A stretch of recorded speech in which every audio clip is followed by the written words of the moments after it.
1939 से 1945 world war second का time Now the campaign mounted in fury as France ये सिर्फ एक वॉर नहीं थी, और ये एक टेस्ट था ह्यूमैनिटी का।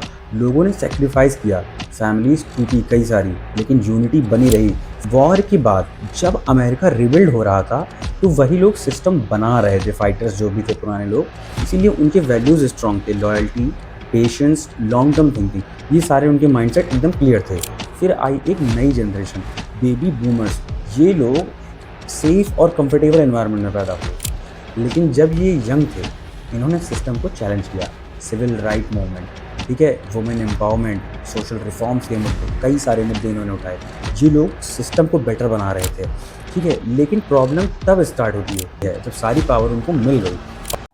हिस्ट्री बार बार रिपीट होती है, लेकिन प्रॉब्लम ये है कि लोग उसे समझते नहीं।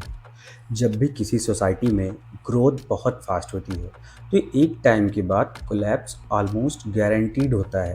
पर असली सवाल ये है, ऐसा होता क्यों है? पार्ट 1 से समझिए, रोरिंग ट्वेंटीज़।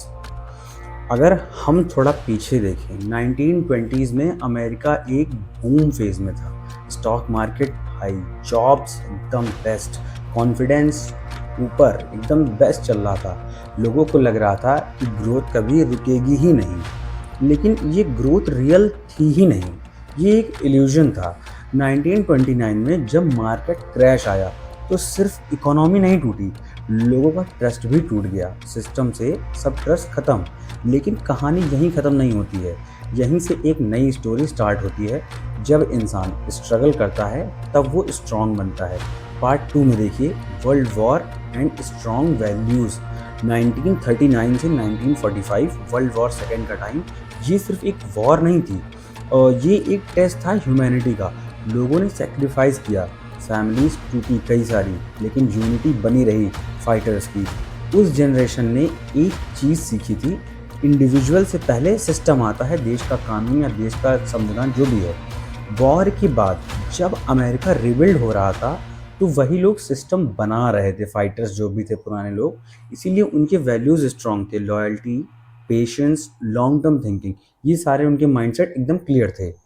उनके लिए सक्सेस का मतलब सिर्फ पैसा नहीं था, स्टेबिलिटी और रिस्पेक्ट भी था। देखिए, जब तक स्ट्रगल याद रहता है आदमी को, तभी तक वो ग्राउंडेड रहता है। पार्ट 3 में समझिए, बेबी बूमर्स राइज। फिर आई एक नई जनरेशन, बेबी बूमर्स।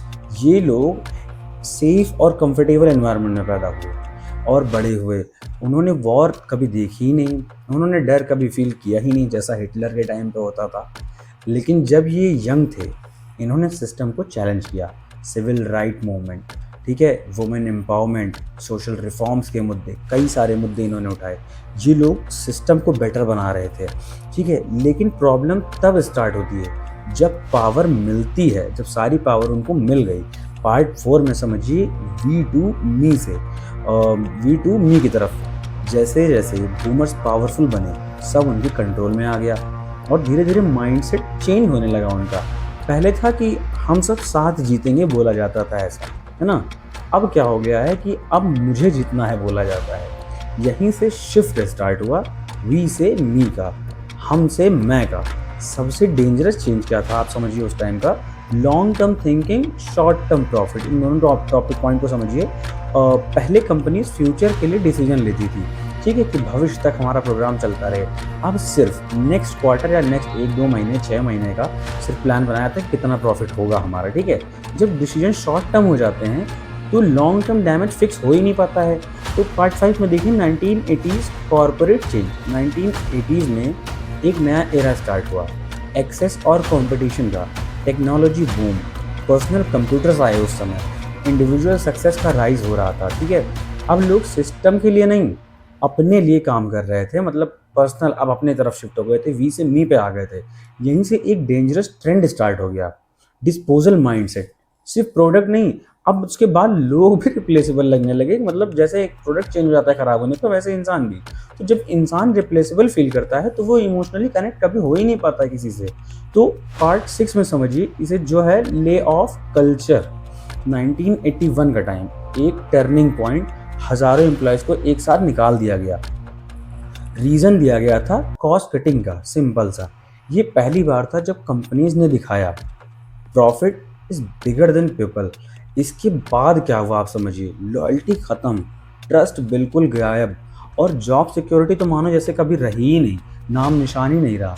तो एम्प्लॉयज़ ने भी सोच बदल दी अपनी, कंपनी लॉयल नहीं तो मैं क्यों रहूं, ऐसा सोचने लगे वो लोग। जहाँ ट्रस्ट टूट जाता है वहाँ परफॉर्मेंस पीक पे कभी जा ही नहीं सकती, ये तो बात सही है। तो इसी को पार्ट 7 में देखिए, मॉडर्न वर्ल्ड को इसको डिफाइन किया गया है मॉडर्न वर्ल्ड में। आज के टाइम में सिचुएशन और क्लियर है, इंसान is equal to data, employee is equal to resource, और कस्टमर तो नंबर बन गए हैं आजकल। नाम से ज़्यादा इम्पोर्टेंस मैट्रिक्स की हो गई है, मतलब नंबर्स की, और रिजल्ट और स्ट्रेस, डिस्कनेक्शन, लो ट्रस्ट, ये सारे हैं रिजल्ट हमारे मिल रहे हैं हमको। आजकल लोग काम कर रहे हैं लेकिन कनेक्टेड फील कर ही नहीं पा रहे हैं। तो प्रॉब्लम क्या थी? देखिए, ग्रोथ नहीं, ग्रोथ तो प्रॉब्लम कभी हो ही नहीं सकती। टेक्नोलॉजी क्यों प्रॉब्लम होगी? प्रॉब्लम क्या थी फिर? प्रॉब्लम थी लीडरशिप माइंडसेट। रियल लीडरशिप क्या होती है? लोगों को नंबर्स ना समझ के इंसान समझना भाई, वो भी किसी के घर के हैं तो आपको समझना चाहिए, जो भी लीडर्स हैं आजकल के। शॉर्ट टर्म के चक्कर में ट्रस्ट सेक्रीफाइस ना करना, कभी भी मत करना, ये आपको भी मैं बता रहा हूँ। मी बन के नहीं, वी बन के काम करना। हिस्ट्री ने हमें एक क्लियर लेसन दिया है, जब लीडर्स मी चूज़ करते हैं तो सिस्टम टूट जाता है, और जब लीडर्स वी चूज़ करते हैं तो सिस्टम ग्रो करता है। अब चॉइस सिंपल है, सिस्टम को ब्लेम करना है बैठकर या खुद एक बेटर लीडर बनना है।